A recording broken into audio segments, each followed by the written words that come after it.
The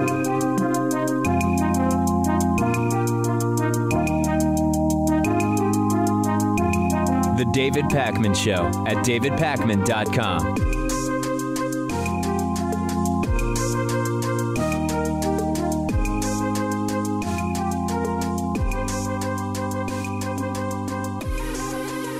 This is sort of a strange way to start the first show with me back in studio. I've been away for a couple days. We've had Farron Cousins from Ring of Fire filling in for me.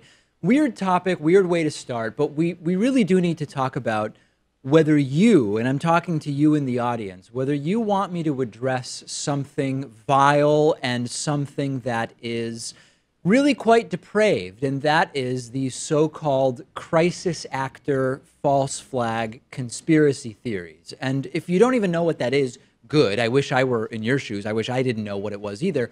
But what it is that very often when there's a mass shooting, there are these elements from the underbelly of the internet and from the Alex Jones show that claim that the events were staged with actors. And there's always some motive that they come up with. So if it's a Democratic president that's in the White House, then the reason that one would stage a false flag attack using crisis actors would be as a pretext to take guns away from people. And of course, never happened under President Obama, as you probably know.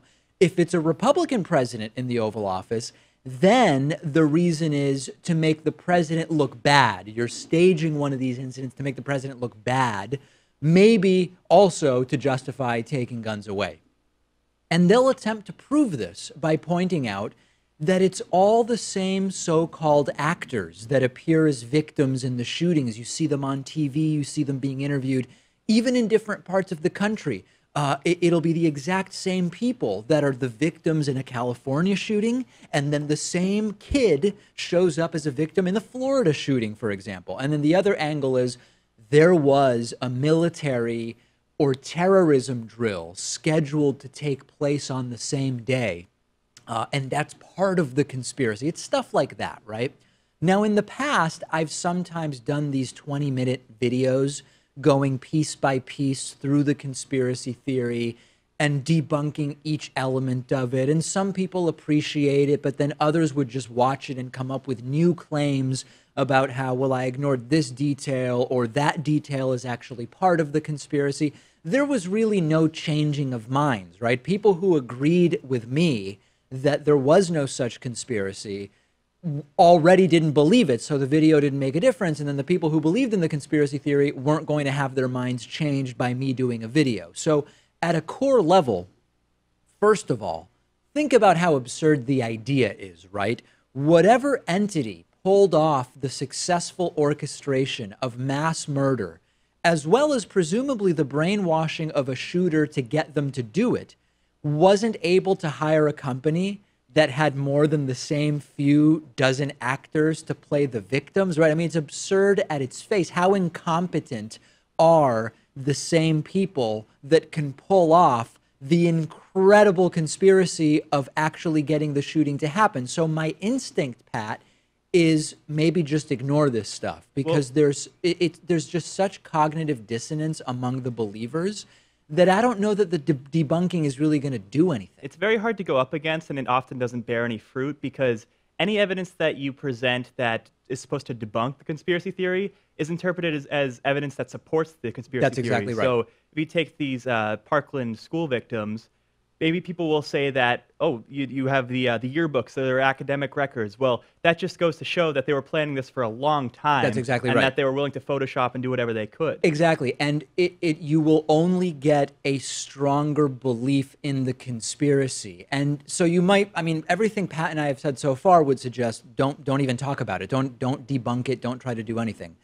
The logical question is, well, David, then why are you even asking us? Isn't it obvious that you should just ignore it? The only thing that makes me wonder whether it is worth commenting on it would be to try to more broadly discredit the types that will push this stuff every single time, right? It's sort of the idea that if people realize that Alex Jones is pushing an absurd narrative about child actors, crisis actors, and false flags, then maybe we should look at his claims about Trump and guns and the economy with a skeptical eye. And of course, strictly speaking, right, every assertion needs to be evaluated on its own. Otherwise, it's a sort of ad hominem fallacy to say because person A was wrong about one thing, they are by definition wrong about everything else.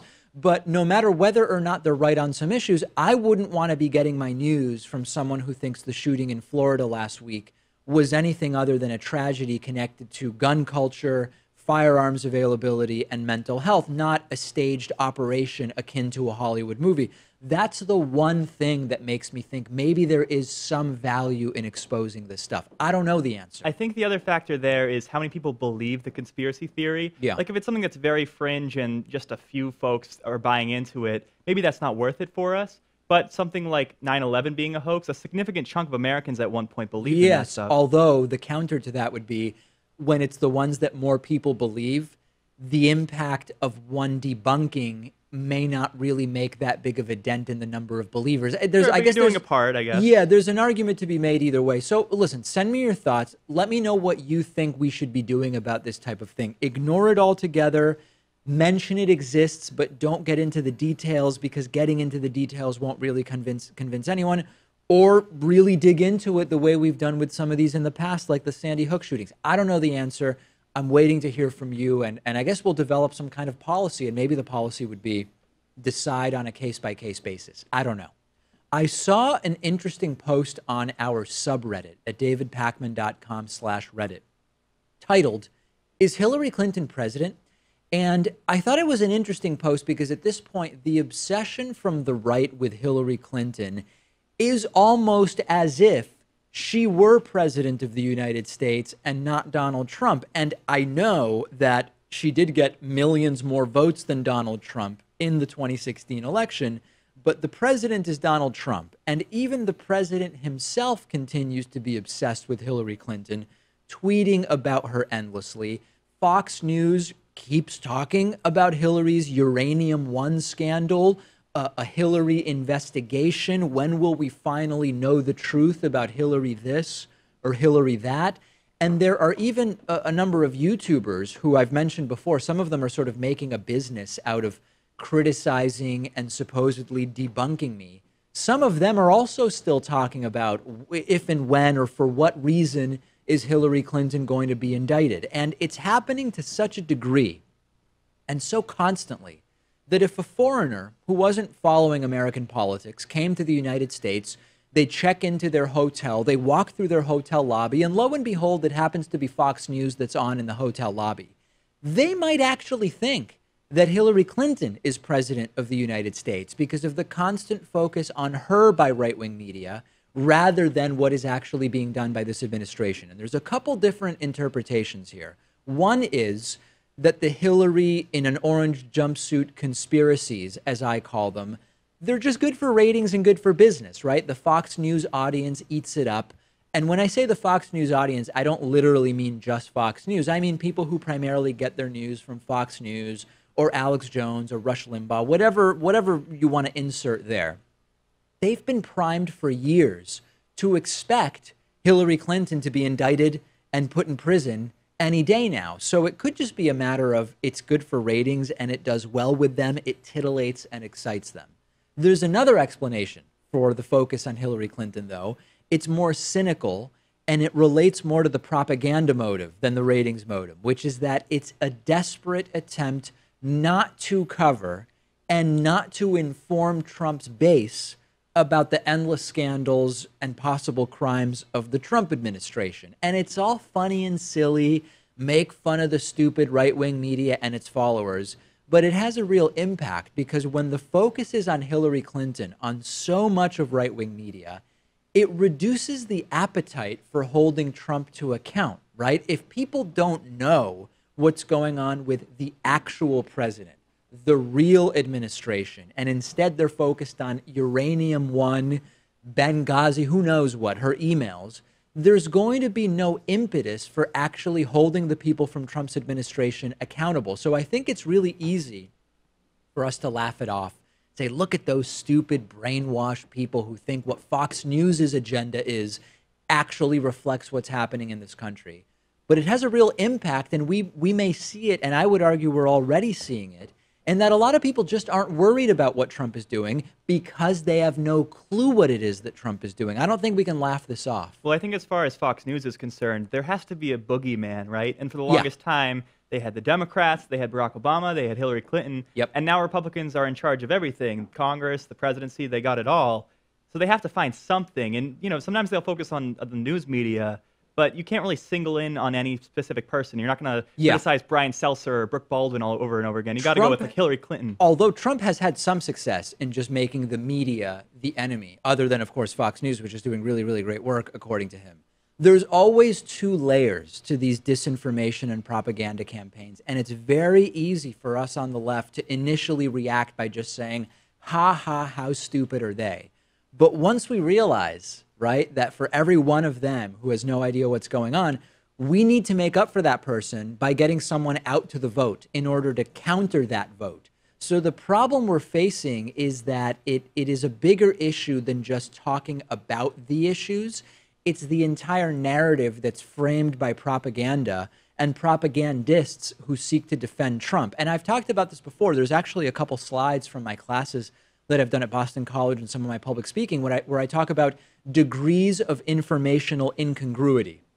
Level 1 of informational incongruity is we know about an issue, we recognize its importance, and we disagree on the issue. So for the example of abortion, we have people who say abortion should be legal and safe, and others who say abortion is illegal. But everybody agrees abortion is an issue, and it is an important issue.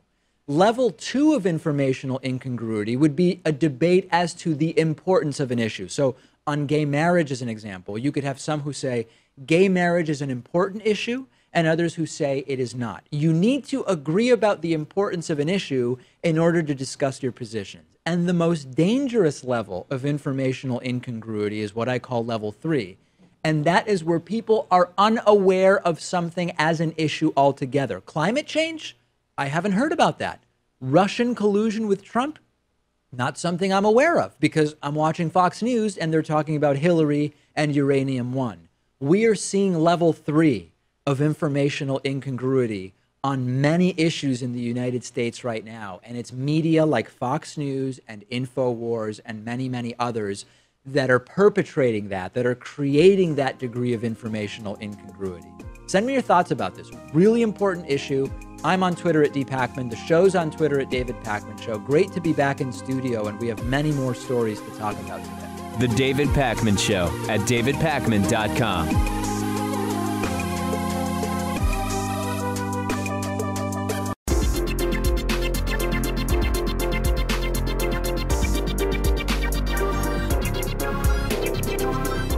The David Pakman Show at davidpakman.com. Today's new member of the day is Zachary Gilman. Zachary, thank you so much for being a member. We're mostly funded by members and patrons, and Zachary is the new member of the day. Also want to say thanks to our long-term sustaining members, and today's long-term sustaining member is Sarah Edmonds, who has been with us since February of 2011, roughly 7 years of membership for Sarah. You can join Zach and Sarah at davidpakman.com/membership. And of course, you can also make a Patreon pledge of as little as $1 per month at patreon.com/davidpakmanshow. Today is not the normal day that we would do Hatriot Mail, but because we have such great Hatriot Mail for you, I didn't want to miss a week just because I wasn't in studio yesterday. So we're going to do Hatriot Mail for you today. Quick reminder, this is what Hatriot Mail is. If Ayn Rand and Ronald Reagan had a baby and suckled that child off the teat of liberty, its cries would sound a little something like Hatriot Mail. Written by patriots who hate David Pakman. Because America. And because freedom. Okay, this Hatriot Mail really doesn't need an introduction, as is the case with many of them. Let's just listen together. Anyone ever notice how David Pakman has all the answers, no matter what the question? Either he is the smartest Jew in the world, or he is a scripted shill for the mainstream media. Even though David Pakman is always condemning racism, he is probably one of the biggest racists of all times. And he's Hispanics. inferior of all ways. If you only heard it, not only am I not Hispanics, but by, I guess, the definition of the American census, I would be Hispanic. It's spelled N-I-C-K-S, like the plural of the nickname for Nicholas, Nick. Very unusual, and I've never really seen anything like this. And listen, I know of at least one person who's more racist than me. So to say I'm the most racist person, that can't possibly be true. Yeah, the Hatriot's calling you out for being racist, and yet that was a racist sentiment right there. Yeah, I know. Also, the false choices. You gotta love all this stuff here. It's become a staple, really, at this point. And I actually sense some. I think there might be a dog outside today. Anybody hear that bark? I sense some level of solidarity with the Hatriots in that we are all together here, receiving on the receiving end of some of the same tired narratives of homophobia, anti-Semitism, and racism. I don't really know how else to say it. You know all the answers, even though we started today's show by asking the audience what our policy should be. That's right. Please tell me. I take pride in being very willing to admit I don't have an answer. And I think that's actually where a lot of the people on the alt-right seem to be going completely wrong, which is they do believe that they have all the answers.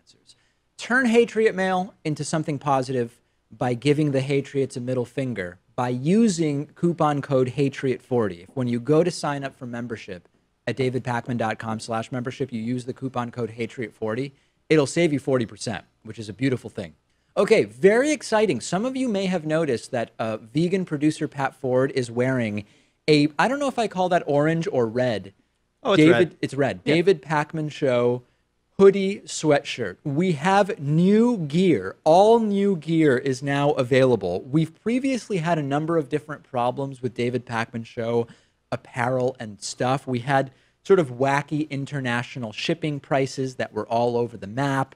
We were very limited because of the printing method that we were using in terms of the designs that we could produce. We were offering David Pakman Show coffee, but no coffee mugs, which I have here on the desk next to me. And the good news is that we now have tons of stuff, and it is really, really great. I'll show you some of the items that are now available at davidpakman.com/gear. The first of which is the established in 2005 David Pakman Show unisex t-shirt, available in like 15 colors. It's absolutely fantastic. We also have Hatriot Mail t-shirts. These are new. Hatriot Mail t-shirts available in like 15 or 20 colors, ranging in size from extra small to like 5XL. No matter how big or small you are, we've got a size for you. Also now available, yes, it is now available for mass purchase, the David Pakman Show coffee mug. People have been emailing me for a year saying, David, I will buy David Pakman Show coffee as soon as you have a David Pakman Show coffee mug. Okay. And we now do at davidpakman.com/gear. We also have the women's fit style t-shirts, and you can get the David Pakman Show logo shirts in the women's cut and the Hatriot Mail shirt and a whole bunch of others. So that's very, very exciting. What else do we have? Of course, coffee remains available, both the espresso blend, which is called Progressive Wake Up Call, as well as Freedom of the Press. And as Pat Ford is modeling, we also have the hoodie sweatshirts available. And by the way, one other thing, we do have, I didn't know if we were going to have this available or not, we have a 15-ounce black David Pakman Show coffee, tea, or covfefe mug. You can really put in it whatever you want. I don't care. Drink gasoline out of it for all I care, although I don't recommend that because you could die, I think. But we have both the smaller white 11-ounce coffee mug and the bigger, for people who are caffeinating in the Pat Ford style, you should see what he does every day here, a bigger 15-ounce black coffee mug. This is awesome. This is long overdue, isn't it? It works with drip coffee, French press coffee, Keurig coffee, the works. Doesn't discriminate. And here's the most exciting part of this. The system we're now using lets us, on the go, add new designs. And I want you, people in the audience who have graphic design skills, because I have none, to create some David Pakman Show or politics-related graphics for T-shirts and hoodies. The design specs are really, really simple, okay? We want a width for your images of at least 4,200 pixels. The height can vary depending on sort of the proportions, but the width we're looking for is 4,200 pixels, 300 pixels per inch resolution, and ideally a transparent background, because transparent background works best when we want to place the images on different colored t-shirts and hoodies. So get your designs in, send them to me as attached files, david@davidpakman.com. We'll maybe turn it into a little contest, but the great thing is we're not limited. We can do 10 new designs if we want, because everything is printed on demand. So get your designs in. Hopefully there'll be good stuff. It can be show related. It can be, you know, Cop Fefi related. It can be related to anything going on, Trump, politics, whatever. Just start sending in your designs, and we'll have some really cool t-shirts available. And it's been a while since the last art contest. I know we did the calendar a few months back. We did something over the summer, but I know there are a lot of creative people in the audience. Yeah. They can send some stuff in. The freedom of the press, all of the coffee designs all came from the audience. The calendars have come from the audience. We could maybe take a piece of calendar art and turn it into a t-shirt. That would be interesting, actually. Yeah, this stuff's not our forte. That's why we go to you for it. No, I'm clueless. I could not design anything, which is why I'm going to the audience. Okay, so get those in, and then at some point, I don't know, maybe 10 days or so, we'll do a display, a showing of some of the art, and then get some new t-shirt designs. Okay, I've done segments before talking about how we might be able to solve the gun violence problem in the United States. And I've pointed out many times that gun violence is not going to be solved by one thing. And I've also pointed out, which, by the way, some of the gun fetishists agree with me on this, that what has worked in other countries won't necessarily work in a vacuum in the United States. And the key word there is necessarily. And the explanation for why the United States needs unique solutions to the gun violence problem is that the United States has a unique problem in our culture with guns. And I've talked about this before, and it doesn't mean that I don't want an assault weapons ban. It doesn't mean that I don't want a ban on high-capacity magazines. It doesn't mean that I think 100% background checks are a bad idea, or that we need better connections between our mental health system and the gun purchasing system. I think that in the US, we need all of those things. But what we need to understand, and this is barely ever discussed, is that we have a unique problem in the United States with guns that's different than in other countries. And the major problem in the United States with guns is what I guess we can loosely call gun fetishism, right? This includes the idea of guns as solutions to our problems. This applies to both school shooters and also to the gun obstructionists, I guess I'd call them, people who just want to get in the way of any common sense gun safety regulations under the guise of, oh, we need to never encroach upon the Second Amendment, and we need full liberty and full freedom. They use that to justify obstructing any gun safety regulations or laws. Let's talk about background checks, right? Background checks alone are not going to solve that too many Americans consider guns a way to solve problems that can't be solved with guns. There are examples of other countries that have guns, but they have a healthier relationship to the guns, right? Switzerland is a popular one for the right. The American pro-gun right loves to talk about, hey, look, Switzerland, people have guns and there's no problems. Well, what's different in Switzerland is not only the laws about training, background checks, and how guns have to be stored, but the relationship between the citizens of Switzerland and their guns is totally different than in the United States. One that I'm more personally familiar with is Israel. In Israel, you see guns everywhere because there are soldiers everywhere, young kids doing their couple of years of mandatory service in the military. But the guns aren't seen as cool. The guns are seen as a tool that you learn to use when you do your service, but they're not fetishized. And the gun hobbyism, it exists, but it's not fetishized the way it is in the United States. And you see this difference in our relationship to guns because after 9/11, airline security was completely changed. We put air marshals on planes to try to stop hijackers. And yet we've had dozens of school shootings and no changes, mostly just bad ideas and some good ideas that the gun fetishist right just gets in the way of. So you can have a Second Amendment and still not think that we should champion people carrying guns everywhere and putting guns in more places, in movie theaters, in schools, and sporting events, and bars. Culturally, it has to be less acceptable to be carrying around a gun. And this is a cultural change that, aside from all the other changes that I think we should make, that's a cultural change that would drastically reduce the demand for guns. It would reduce the demand for gun stores. It would still be legal to have them. It would be tougher to get guns. It'd be less appealing and interesting.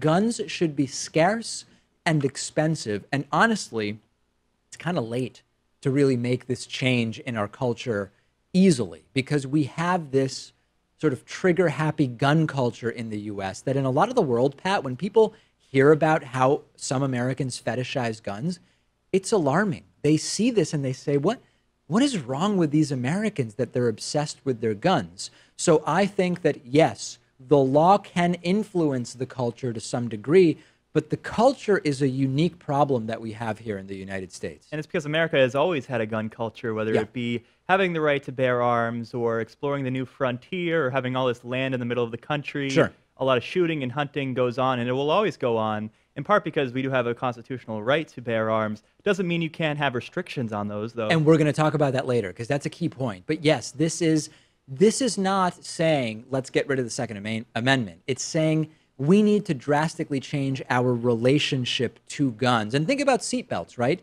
Seatbelt laws were resisted heavily early on. Seatbelts were seen as uncool. Let the driver decide, freedom, liberty.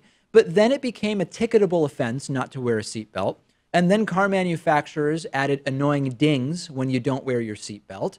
And people mostly wear seatbelt laws. Marijuana. Law does influence public perception. So the law around guns can help to change the culture, but there needs to be some bigger introspection here as well.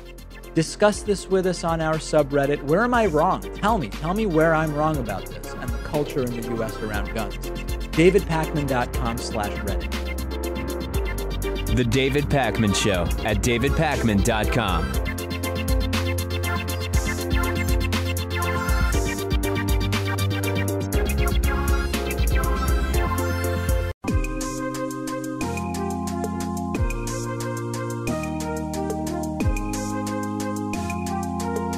Welcome back to the David Pakman Show.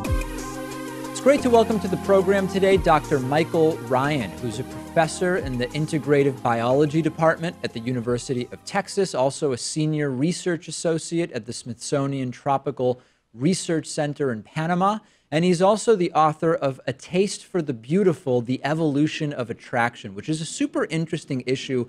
I mean, you study, correct me if I'm wrong, Dr. Ryan, you study issues of the evolution of attraction across animal species, but there's also sort of some modern sociocultural implications to this issue among humans or Homo sapiens, are there not? I mean, this is a wide-ranging issue.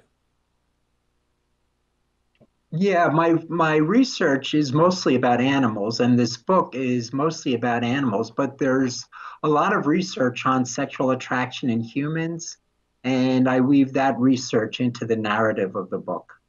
So let's talk about maybe two of the broader, to get us into the topic. There's sort of a couple different views that sort of are out there about sexual attraction between members of the same species. There's this idea that there is sort of objective traits that are attractive evolutionarily, and that the brains of species recognize that. And then there's sort of another approach, which is, no, it's actually the brain that will sort of determine what it is that is considered attractive. Talk a little bit about the history of the two approaches. Yeah, well, there's sort of a mix where both of those factors seem to be important, but historically, researchers have examined males, because it's usually in animals, it's usually the males that have these outlandish sexual traits. Like the peacock's tail is kind of the mascot for these studies. So the idea was, well, let us examine the peacock's tail, let us examine male sexual traits. and try to figure out what information they have that they're sending to females. And females are under selection to figure out which males are better than others. The alternative, and it's not mutually exclusive, but the alternative that we emphasize is the females aren't trying to figure out who is attractive. The females determine who is attractive. They're the deciders. So the females' perceptual and cognitive and neural architectures are all going to influence what she finds attractive. So, yeah, it's been said beauty is in the eye of the beholder, but this is why we say more generally, beauty is in the brain of the beholder. We want to understand why traits are beautiful. We have to view them through the brain of the individuals that make these decisions about beauty. Now, how does that happen at the practical level? Because I think we can imagine human women, for example, getting together and having a conversation about what it is that they find appealing about the opposite sex for reproductive purposes, for example. But humans have society in a way that animals don't, and some animals really, really don't, depending on whether we're talking about primates or other animals. So how is it that species are deciding what it is that's attractive in a potential reproductive mate? Their brains are organized, as are the brains of humans, that we perceive and react more strongly to some stimuli over others. So, for instance, in humans, we cannot hear ultrasounds, the kinds of sounds that bats make, or infrasound, the kind of sounds that whales make. On a finer level, we find some sounds louder than other sounds. And this is true in a lot of animals. So, for instance, the frogs that I study, they have two ears in their heads, two separate ears, and they detect different sounds better than other sounds. And the male frogs have evolved these kinds of sounds that match the sensory tuning of the female's brain. But animals also have, in a sense, conversations about what's attractive as well. There's something called mate choice copying. And if a female fish sees a male fish courting another female, all of a sudden, this female prefers that male to other males in the school. His attractiveness goes up if she sees that other females are interested in him. In humans, there is sort of a social and cultural element to the attractiveness of certain traits, right? So like an example would be, if you look at the world, you have a very, very different interpretation, for example, as to the sexualizing of female breasts, right? In Western culture, they are much more significantly sexualized than in some other cultures. That is not an example of an evolutionary process, is it? Since it appears to vary sort of based on culture. Is there some analog to that in animal species? There's a really striking analogy, and that is with dialect formation in birds. So songbirds learn their song, and like any organism that learns, it makes mistakes. So different populations of birds of the same species, song sparrows are a good example, they tend to have slight differences in their songs between populations. And these differences are very much like differences within the same language of humans. These are cultural differences, and they're passed down from father to son culturally, not genetically. And the females are exposed to the local sounds, the local dialects, and then when they're growing up, and then when they're mature and ready to choose a mate, they prefer the local dialect to a foreign dialect. So that's very parallel to cultural preferences that we see in humans. Yeah, although, I mean, I guess in thinking it through just now as you're mentioning it, that could arguably be, there could be some evolutionary basis for that, in that hearing the local song you're accustomed to transmits or implies maybe some degree of safety or something like that, because it's a known entity, where the sort of example about the sexualization of women's breasts seems to be maybe more exclusively sociocultural. I don't know. I mean, I'm sort of thinking out loud here. Yeah, well, with the bird example, preference for local dialects could be adaptive. The preference could be adaptive. If you're mating with a male who's familiar with the habitat in which you live, you're probably going to get a male who's a better father than if you get a male who's migrating into your population from a population with very different habitat structure, with different kinds of food. So sure, there could be an adaptive advantage. In the human case that you're mentioning, I agree with you. There doesn't seem, at first blush, there doesn't seem to be much of an adaptive advantage in the way that that female breasts are sexualized. And in fact, when Darwin considered variation in skin color in humans, Darwin suggested that that variation was not adaptive at all, but arose because of cultural differences amongst females in the skin colors that they preferred. And since there's no adaptive advantage, this is why you get different populations having different preferences, which then can lead to the evolution of different skin tones in different areas of the world. So how about within similar populations, what we would call personal tastes, I guess, would be the way to say it. You know, it's very common that humans, even humans who grow up in very similar situations, exposed to similar media, etc., develop what they call particular tastes when it comes to what they find attractive about potential mates. Do we have some sense of what mechanism is at play there? No, not a very good sense. I mean, we certainly know that there's variation in preferences. We also know that in humans that preferences can be very fickle, both female preferences and male preferences, and they can change rather quickly. I'll say. Mickey Gilley wrote a country western song, "Do the Girls Get Prettier at Closing Time?" And somebody did a study of men and women in bars, and they asked them to rate the sexual attractiveness of opposite gender patrons of the bar. And what they found is that the assessment of people's attractiveness got higher and higher and higher as closing time approached. And we find the same thing in the animals that we study as well. Right, although the animals probably are not being influenced by alcohol consumption during the evening, I would guess. That's a really good point. So that study was done quite a while ago, but it was redone recently in Australia, where beer is king.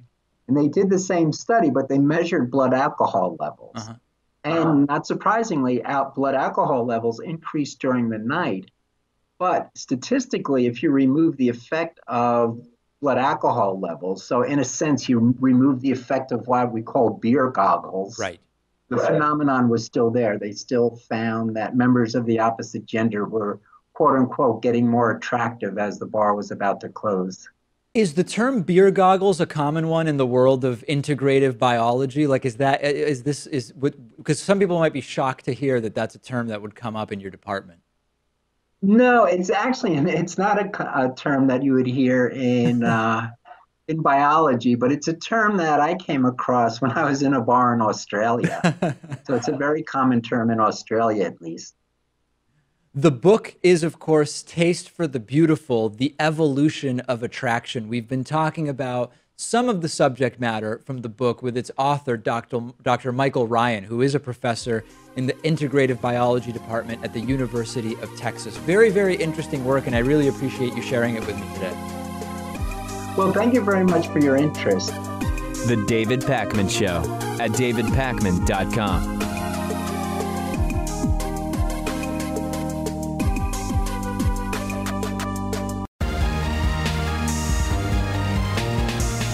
The David Pakman Show at davidpakman.com.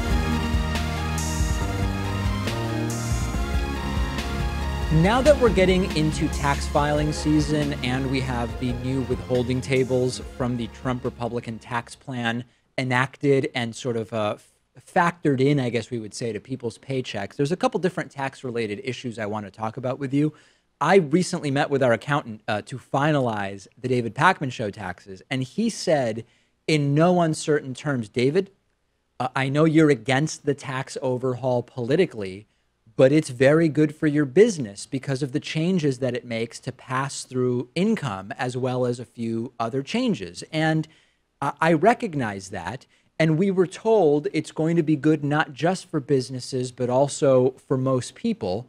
But we have a new Politico Morning Consult poll out now, which finds that more than half of all working voters haven't seen an increase in their paychecks. And here at the David Pakman Show, we have. Everybody here is getting a little bit more money in their checks every couple of weeks. But anecdotal evidence is anecdotal, and only 37% of employed voters have seen their pay increase based on the new withholding tables. And what's interesting is that Republicans were way more likely to report higher paychecks than Democrats, meaning someone is lying, and it's probably both Republicans and some Democrats lying about the impact of the tax overhaul on their paychecks. But regardless, we know for sure who is getting a major tax windfall, even though they already paid zero federal taxes in 2017.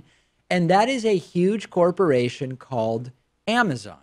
Because of a strategy that Amazon has been employing for a long time, Amazon reported about $5.5 billion in profits last year and paid zero federal taxes. Now, you might be wondering, how is that possible? And the reason is that it's a combination of tax credits and tax breaks for executive stock options, which zeroed out their federal taxes for last year. And over the last 5 years, Amazon paid an effective federal income tax rate of just 11.4%. But none of that is the news, right? That all predates the Trump tax bill. The news is that because of the tax overhaul, Amazon is going to get a one-time $789 million tax break. This isn't, the David Pakman Show is not an accounting show. But basically, Amazon had deferred some tax liability from previous years, and now they can get a 40% discount on that tax liability from 35% to 21%, which will work out to saving them about $789 million. Nice little spring bonus, right? Close to $1 billion extra dollars in your pocket that you don't have to pay out. So yeah, not nearly everyone is seeing more money in their paychecks, but we are seeing hundreds of millions of dollars in tax breaks for major companies. And then remember all those Republicans that said, look, this company is giving raises because of the tax cuts, and that company is going to give a bonus because of the tax cuts. It is all a ruse. What do I mean it's a ruse? Well, some of the companies that announced bonuses also laid off a ton of employees, and AT&T is an example of that. Other companies that announce bonuses are, after all, giving one-time bonuses when they're going to get years and years and years of tax benefits. So it's mostly PR, and most of the money that they save is going to go to executives and shareholders, as we predicted and as we knew would happen. And then some of the companies, I've gotten emails from people who said, David, my company is foregoing raises this year because they're saying, hey, you're already getting a little more money in your paycheck because of the changes to the tax code. So we're not going to give a raise because your raise was basically the new tax plan. And remember, the personal tax cuts are set to expire after 2025, whereas the corporate tax cuts are going to keep in place. That's right. So this is a big handout to corporations. It's they a may huge give handout. People scraps to keep them, satisfied, but it's not enough. And the bigger picture is that when you hear about a few dozen companies that are giving bonuses or raises or whatever, every corporation got the same tax cuts. And we've heard that a few dozen are giving raises or bonuses. This is 0.00, I don't know how many zeros, 0.01% of all companies. And this is where people get tricked, right? A lot of economics is BS. True, sort of rational, neoclassical economics, econometrics. There's a lot of crap in the field of economics. But the part that's not crap is that it tells us big picture what happens when a tax cut disproportionately goes to the rich and corporations. And what happens is that it lines the pockets of people that don't need the money. It doesn't stimulate the economy in a meaningful way. And to the extent that we care about the deficit, and different people care about the deficit differently, some of it depends on the party of the person in the White House, it increases the deficit and therefore the debt. So the people who saw a little extra money I hate to tell you, Pat, you're probably getting screwed anyway, because number one, it's temporary. Number two, the gas tax might have to go up. Well, actually, you have no car, so I guess that one doesn't really affect you. Healthcare costs are likely going to keep going up. Actually, you're young enough to be on your parents' health insurance, so that one doesn't affect you either. So I guess Pat's going to be okay. But a lot of people who are seeing a little bit of extra money in their paychecks are going to get screwed elsewhere. And meanwhile, the corporate tax cuts are permanent. Is this the change people wanted when they voted for Donald Trump? Or is it more bamboozling from Donald Trump and from supply side economics? You tell me, but that's the early, some of the early results of this massive overhaul that we've seen to our tax code. We've spoken many times about Filipino President Rodrigo Duterte, the guy with the death squads, the guy who's murdered many people, the guy who wants suspected drug dealers and suspected drug users killed in the streets, the guy who wants women shot in the vagina, as we talked about last week.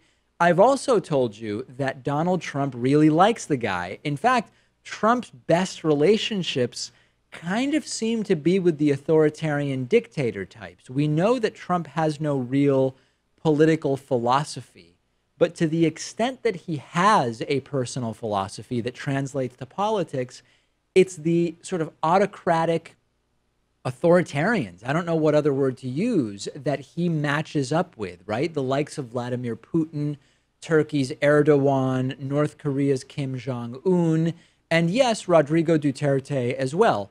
And it's now getting more awkward because the U.S. intelligence community has named Rodrigo Duterte a threat to democracy in Southeast Asia, along with Hun Sen from Cambodia, and in some other crises in the region are also being looked at as threats to democracy. This is awkward, but it's another area where Trump is in direct odds with the intelligence community of the United States, at direct odds, better said. Put aside for a second Trump's smearing of the FBI, put aside for a second the disbelief for really close to years now about the conclusions of the intelligence community as they relate to Russia. We're talking here about world leaders, right? The intel community says Duterte is a threat to democracy. And meanwhile, Trump has praised him for his great work on the issue of drugs, meaning his idea of having dealers and users shot dead in the street completely extrajudicially. And the real risk here is that how the United States officially views someone like Duterte has geopolitical implications in the region, right? If the U.S. president seems to approve of the tactics that Duterte uses, it gives Duterte and those tactics apparent legitimacy, which is a disaster. The U.S. intelligence community isn't doing that, but Trump is. So another funny way in which they're at odds. But as is often the case, there's usually more to the position of the U.S. intelligence community, because in the last 48 hours, the Philippines has been activating around the South China Sea. And we've covered before, we interviewed Luke Vargas about this actually. Rodrigo Duterte is seen as friendly to China building military facilities on some of the contested islands around the Philippines. U.S. intelligence clearly doesn't like this.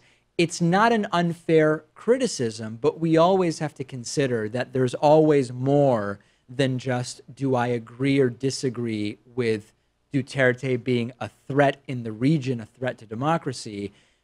There's always more to it. Now, Trump has no idea about that. If you go to Trump and you say, what do you think about the position of Rodrigo Duterte in the context of the South China Sea controversy? I can assure you he has no clue what's going on there. But for us, it's important to understand that, yes, U.S. intelligence has other concerns when they make these declarations. Well, that's why I think it makes America look weak in a sense, because if we're operating from a bunch of different mouthpieces, so like the intelligence community is saying one thing, yeah, president saying another thing, these authoritarian dictators will be able to essentially do what they want because maybe they'll be at odds with one of those entities, but the other will agree with them. Of course, they can manipulate that to their advantage. And it's actually kind of like the foundation of why Russia would even want to meddle in American elections, which is create chaos and create discord internally, which will then, number one, give them more leeway to do whatever they want, and of course, number two, just make them look better in the context of the chaos of the United States. Yeah, and the intelligence community criticizing Russia, I don't think that's impacted Putin and Trump's relationship. No. So I don't think it would affect Trump and Duterte's relationship if the intelligence community is going after him. Oh, absolutely not. Trump just loves the guy. Fascinating and stunning guy. That's it for today. I am out of time. No voicemail, but we've got a great bonus show for you today. Sign up at davidpakman.com/membership or get access to the bonus show by making a $5 a month pledge at patreon.com/davidpakman.